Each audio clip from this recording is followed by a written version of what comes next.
This channel does not promote any violent, harmful, or illegal activities. All content provided by this channel is meant for an educational purpose only.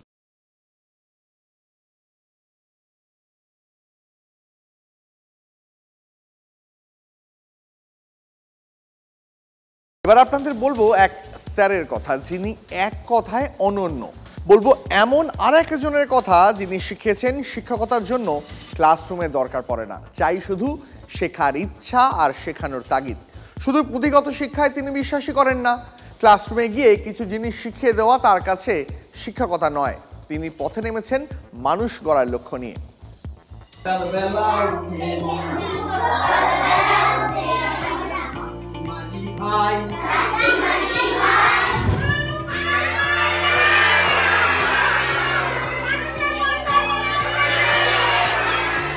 আরামবাগেরই একজন শিক্ষক দেবাশিস মুখোপাধ্যায় ছাত্রছাত্রীদের কাছে গোলাপ সুন্দরী নামে খ্যাত।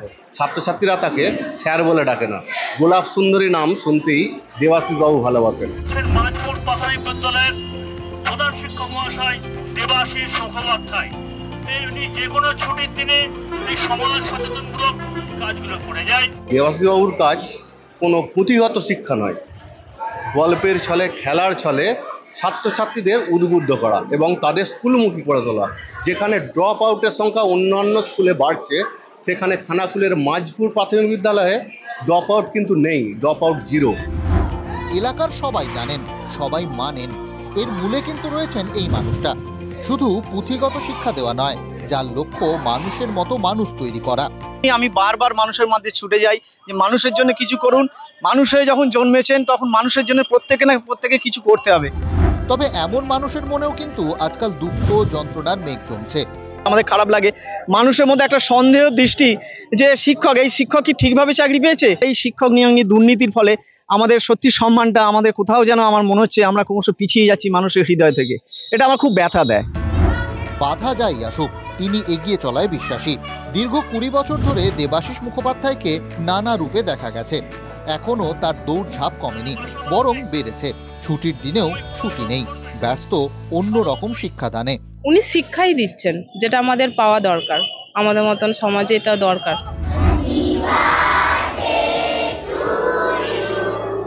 শিক্ষকতার সঙ্গে সঙ্গে সমাজকে সচেতন করার জন্য যে সমস্ত ভূমিকাতে অবতীর্ণ হন বিভিন্ন রূপে এবং সারা ভারতবর্ষ জুড়ে তিনি এমনভাবে তার এই প্রচারটা করছেন যে প্রত্যেকের কাছে এটা খুব মনোগ্রাহী এবং গ্রাহ্য হয়ে উঠেছে। সমাজ চেতনায় নিজেকে উৎসর্গ করেছেন এই 54 বছরের শিক্ষক। কাজে কিন্তু কোনো ফাঁকি নেই, নিঃস্বার্থ নিরলস লড়াই তাঁর।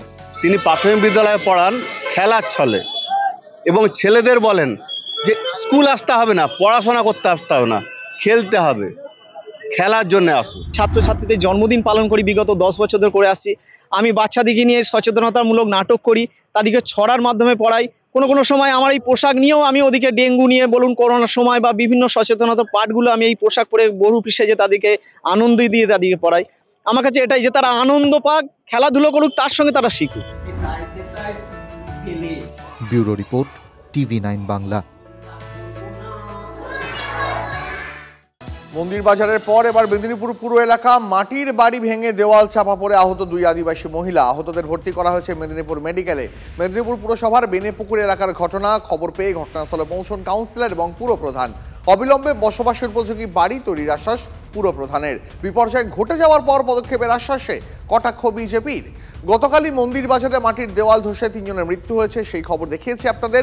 মেদিনীপুরেও আহত আদিবাসী 2 মহিলা। তবুও কেন জুটছে না বাসের ঘর, এই নিয়ে উঠছে প্রশ্ন।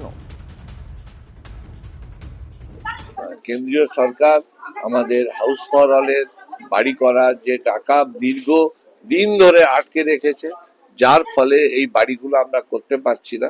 তাই আজকে এই দুর্ঘটনা ঘটেছে। আমরা সবাইকে নিয়ে আমরা একটা লিস্ট তৈরি করা হয়েছে, যে বাড়িগুলো খুব খারাপ অবস্থা সেইগুলো থেকে আমরা নতুন করে বাড়ি করে দেওয়ার কাজ শুরু হবে খুব 2-1 দিনের মধ্যেই, কারণ বৃষ্টির জন্য আমরা করতে পারিনি।